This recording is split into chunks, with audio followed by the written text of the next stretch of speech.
I know that I used to do this thing that I'm going to talk to you guys about, and I wish I knew sooner how big of a deal it is, but we're not talking about it.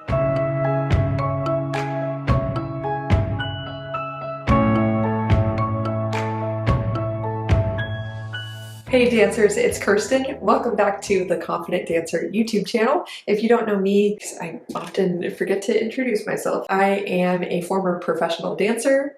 Well, kind of. I still freelance sometimes, still dance for fun, but I'm a high performance mindset coach, which means I help dancers overcome the common mental struggles a lot of us face that prevent us from feeling and dancing our best, like low self-confidence, being very self-critical, self-doubt, performance anxiety, stuff like that. So on this channel, I'm really here to talk about how we can change our mindset around performing in order to dance our best and feel our best. I just want to talk about one principle that I think is super important today. I got to watch a rehearsal recently, and I got fired up on the inside about this because, you guys, I think I got fired up about it while I was watching some of the dancers, because I know that I used to do this thing that I'm going to talk to you guys about, and I wish I knew sooner how big of a deal it is, but we're not talking about it. The principle is how we respond to ourselves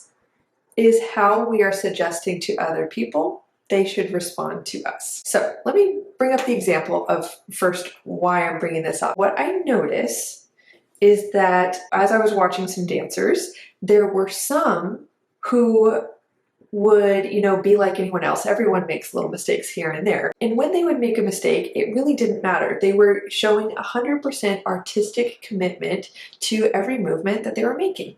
And it wasn't even all artistic necessarily. It was more of a mentality and a commitment they made within themselves that was really showing in their body language, which was the commitment to own everything they do. So how does this look? A dancer would be doing a variation, and sure, maybe she trips a little bit, but there's still this, look in her eyes like, this is all beautiful. And I'm sharing the joy I'm feeling within with all of you. So let's contrast that to what I saw in some of the other dancers. Now, mind you, the specific dancer I'm thinking of was probably the most technically talented in the room I was watching. And when she first came out and started dancing, I was like, wow, I was really impressed. But what I noticed instantly is when she was called upon to do her piece, she had this look on her face like, okay. And I was hoping, all right, hopefully that'll go away. But what that already did for me is it set the tone of she was not about to own whatever she did. Now, I was shocked when she started dancing, and I was amazed by the quality of her dancing. If you removed her facial expression from the equation, even technically, artistically, even, it was a very, very beautiful performance, very consistent, overall high quality. However, what was reading in her face the whole time I was watching her dance is this, like, any little stumble was like, she kind of did that face quite a few times. And what she was serving in that whole variation that we all watched was this attitude of, I am disowning everything that I'm doing. It's trash. What's so unpleasant about that is the purpose of you dancing, especially alone, is for everyone to watch you and enjoy it. And what you're doing by disowning your own performance or showing disgust at any little mistake that you make, which, it happens sometimes. I like to laugh things off, or sometimes I'm like, ugh.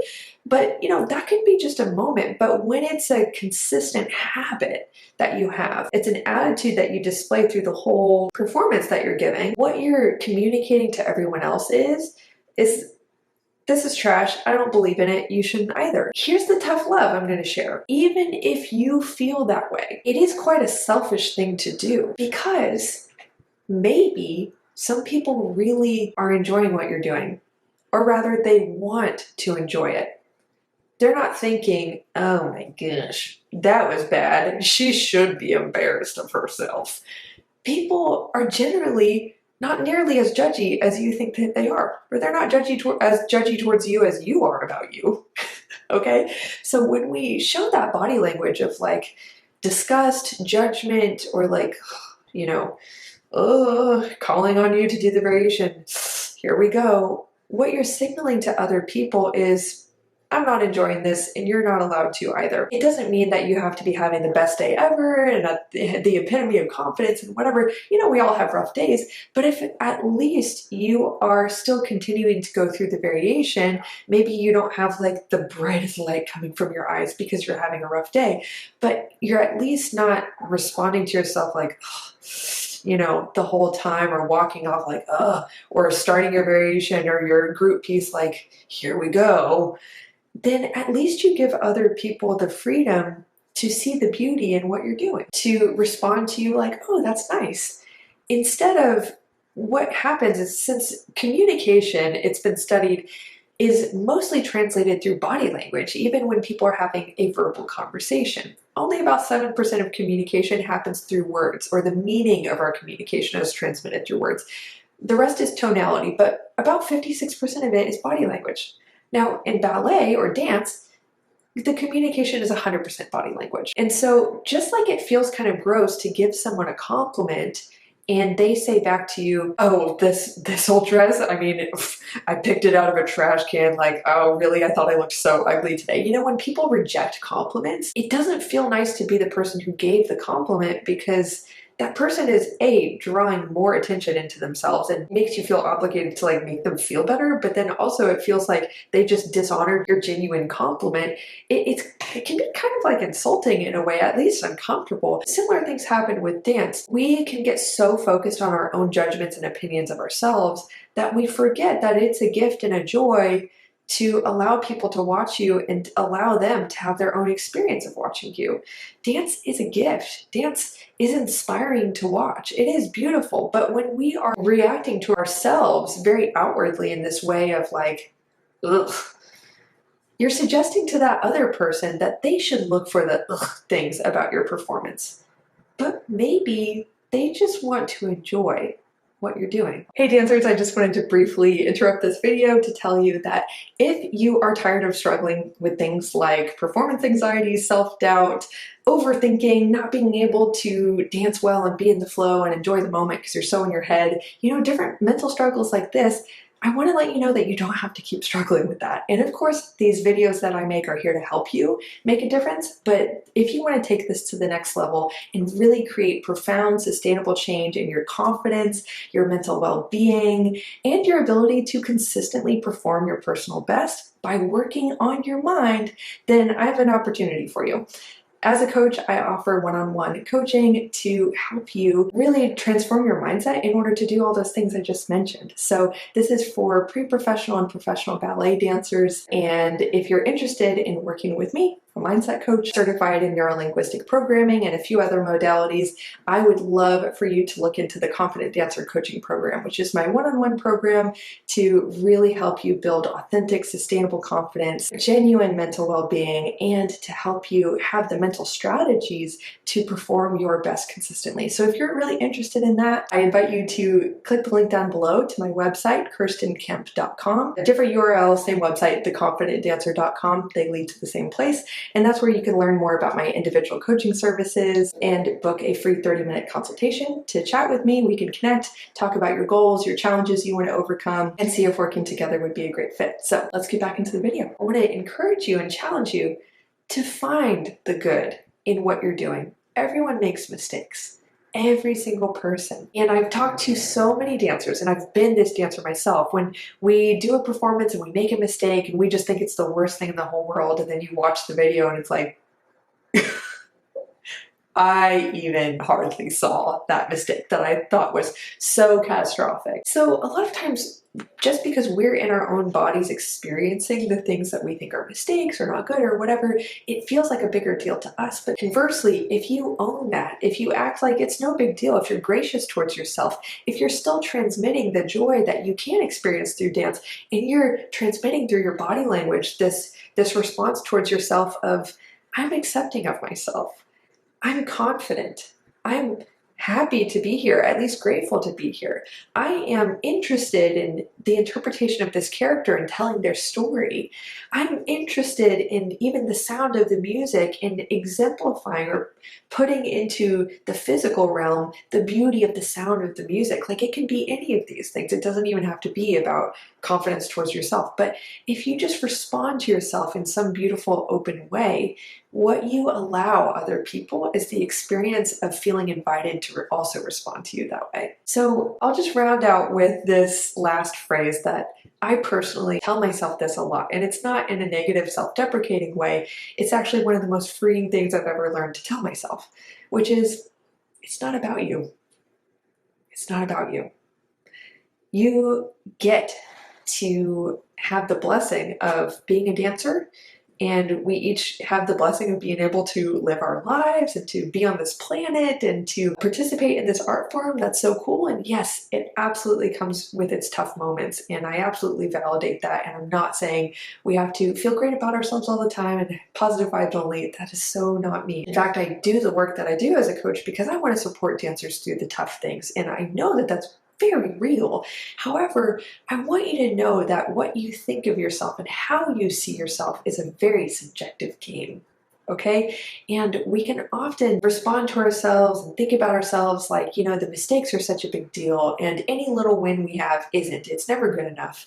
But that is a very subjective view, and you get to change it anytime you want. The reason why I say it's not about you is because it takes me out of my ego of like, I have to be perfect. Everyone has to love me. All eyes on me. Oh, they must be judging me. Even insecurities can be coming from a place of ego, because insecurities suck the attention back in towards yourself. But when you free yourself from that by saying, I don't have to be perfect. You know, there are things about my performance I can own and that I can share. There is some good that I can share, rather than just focusing on what's wrong and trying to hide that, or trying so hard to channel all your energy into making everyone like you. Then all you are is insecure. It's all coming from this place. It can be coming from this place of hyper focusing on yourself instead of giving yourself the gift of the joy of saying, this isn't about me. And just, to be cheesy, leaving your heart out on the dance floor, and then giving yourself the gift of looking around the room and seeing how someone was smiling in response to your performance.